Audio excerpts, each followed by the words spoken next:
Nintendo qui a fait sensation lors de son événement Nintendo Direct avec une avalanche d'annonces qui devrait ravir les fans. D'abord Mario et Luigi Brothership et Fairly Tail 2 qui devrait arriver bientôt, la Nintendo Switch également Lite Hyrule Edition qui sera disponible le 26 septembre.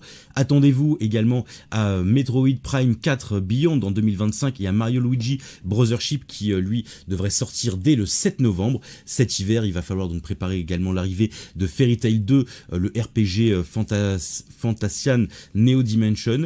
Et enfin, on a également l'apport d'un jeu de basketball qui sera proposé gratuitement aux joueurs de Nintendo Switch Sport dès cet été. On aura également d'autres titres qui ont été annoncés en termes de lancement de jeux, notamment Donkey Kong Country, Just Dance, beaucoup ici de nouveaux jeux ou de renouvellements qui vont intervenir dans le catalogue, avec à la fois de nouveaux jeux ici, mais aussi évidemment des renouvellements de franchises qui vont avoir lieu. Alors globalement, l'annonce a été bien accueillie par les investisseurs qui ont été relativement satisfaits de ces futures sorties annoncées, malgré l'absence, et ça c'est le seul petit point noir ici, d'une nouvelle console pour remplacer la Nintendo Switch. On sait que ça avait été évoqué, il y avait pas mal de rumeurs, ça pourrait aider évidemment l'arrivée d'une console à relancer aussi, à dynamiser le chiffre d'affaires du groupe. Bon, pour l'instant ce n'est pas le cas, malgré tout l'accueil par les investisseurs a été relativement positif, et on a aussi des entreprises, des fonds d'investissement comme Gamma Investing qui ont décidé d'augmenter leur participation dans Nintendo. Gamma Investing a augmenté de 29% sa participation au premier trimestre et possède maintenant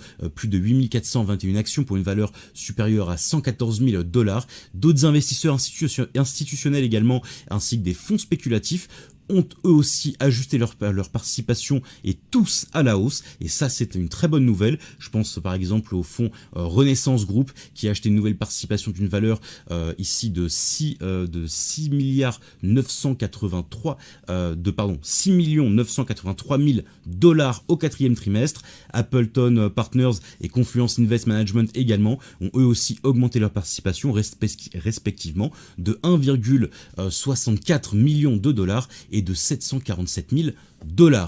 Les analystes prévoient pour l'instant un bénéfice par action de 0,52 $ pour l'année en cours, suite justement aux annonces de la conférence de Nintendo. Et Nintendo continue pour l'instant de captiver les investisseurs avec notamment une marge nette particulièrement importante à 29,54% et un retour sur capitaux propres supérieur à 20%.